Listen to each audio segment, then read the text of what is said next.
Bismillahirrahmanirrahim. Alhamdulillahi rabbil alamin. Salatu wassalamu ala Rasulillah ma ba'd.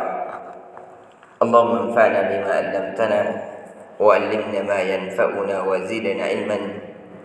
Assalamualaikum warahmatullahi wabarakatuh. Alhamdulillah, sebagaimana yang di pertemuan sebelumnya kita telah mengkisahkan dari kisah Nabi kita sallallahu alaihi wasallam hingga sampai beliau berhijrah ke Madinah. Beliau sebab berhijrahnya disebabkan dari penduduk kota Mekah itu melarang dari jual beli, melarang dari menikah, bahkan ingin membunuh Nabi sallallahu alaihi wasallam dengan mengadakan sayembara. Siapa yang membawa kepala Nabi sallallahu alaihi wasallam akan diberikan 100 ekor unta.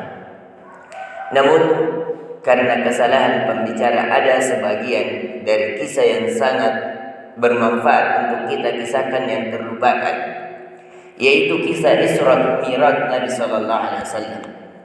Jadi kita kembali sebelum Nabi berhijrah. Jadi kisah Isra Mi'raj Nabi sallallahu alaihi wasallam itu terjadi 3 tahun sebelum Nabi hijrah, 10 tahun setelah Nabi diutus menjadi seorang Nabi. Jadi untuk perlu kita perhatikan, kita mundur kembali 3 tahun sebelum Nabi hijrah ke Madinah.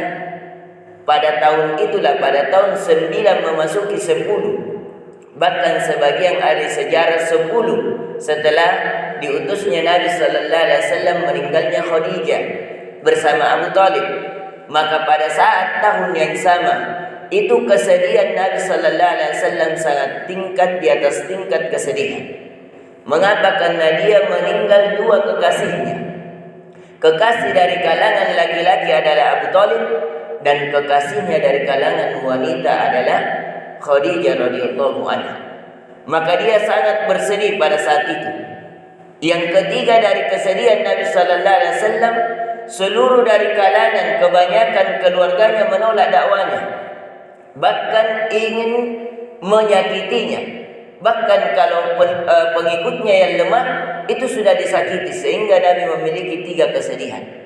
Kesedihan karena meninggal pamannya Abu Talib, kesedihan karena meninggal istrinya Khadijah yang membantunya dalam dakwah, dan kesedihan terhadap kaumnya yang menolak, bahkan membalasnya, dibalas dari keburukan yang ia Nabi sallallahu alaihi wasallam inginkan kebaikan kepadanya.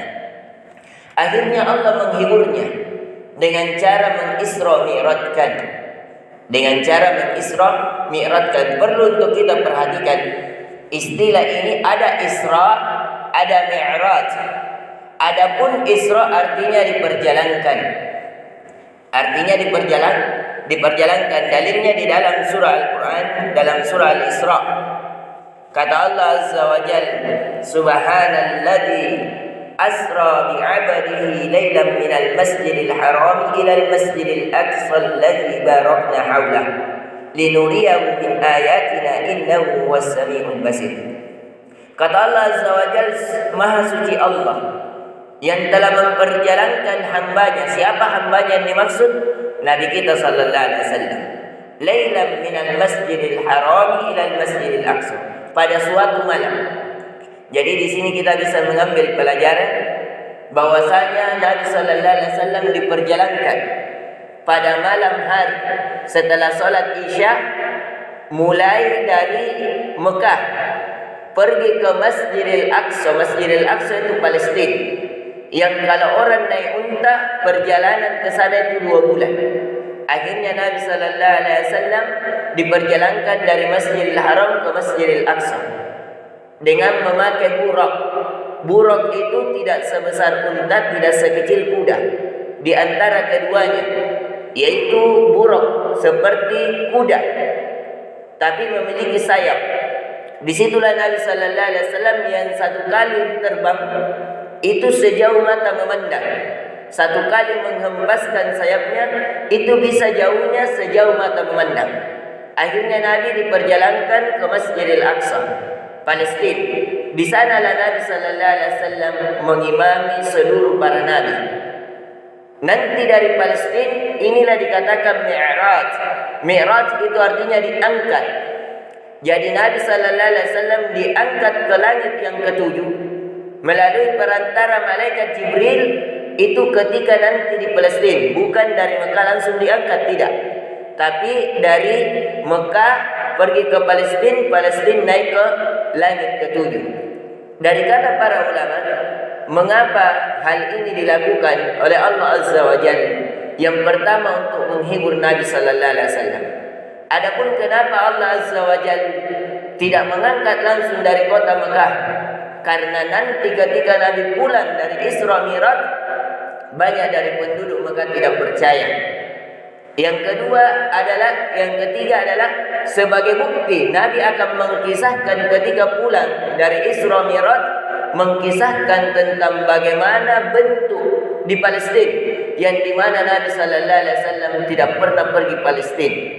Ini dari hikmah Allah Azza wa Jalla, sebagaimana yang dinukil dalam fikih Sirah Nabawiyah, salah satu penulis dan dia seorang dosen di Masjidil Haram di Universitas Ummul Qura.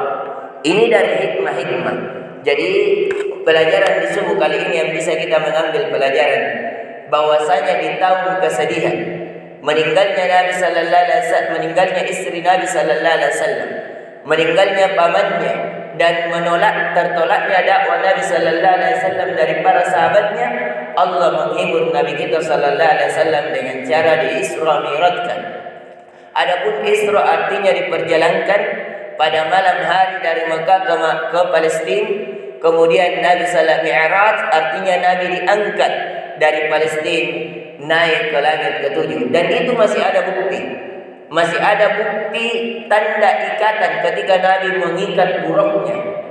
Ketika Nabi mengikat buruknya di bagian sudut Palestina, dan itu terbukti hingga di hari ini. Dan disitulah Nabi sallallahu alaihi wasallam mengambil perintah salat. Mengambil perintah salat, ada terjadi hal yang dahsyat, namun kita tidak kisahkan disebabkan waktu yang membatasi kita. Intinya dari situlah Nabi sallallahu alaihi wasallam dimi'rajkan. Akhirnya Nabi sallallahu alaihi wasallam terhibur dengan kesedihan yang ada. Dan kisah yang kedua, setelah itu adanya baiat dari kalangan orang-orang Yahudi untuk menolong Nabi sallallahu alaihi wasallam. Akhirnya Nabi sallallahu alaihi wasallam menerima.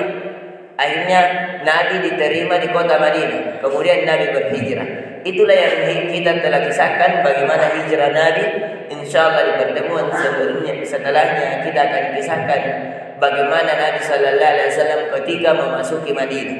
Jadi kisah Mekah alhamdulillah kita sudah selesai, dan di pertemuan setelahnya akan kita memasuki dari kisah-kisah ketika Nabi di Madinah. Ini yang bisa kita berikan, semoga bermanfaat. Lebih dan kurangnya mohon dimaafkan. Subhanakallahumma bihamdik, asyhadu an la ilaha illa anta, astaghfiruka wa atubu ilaik. Assalamualaikum warahmatullahi wabarakatuh.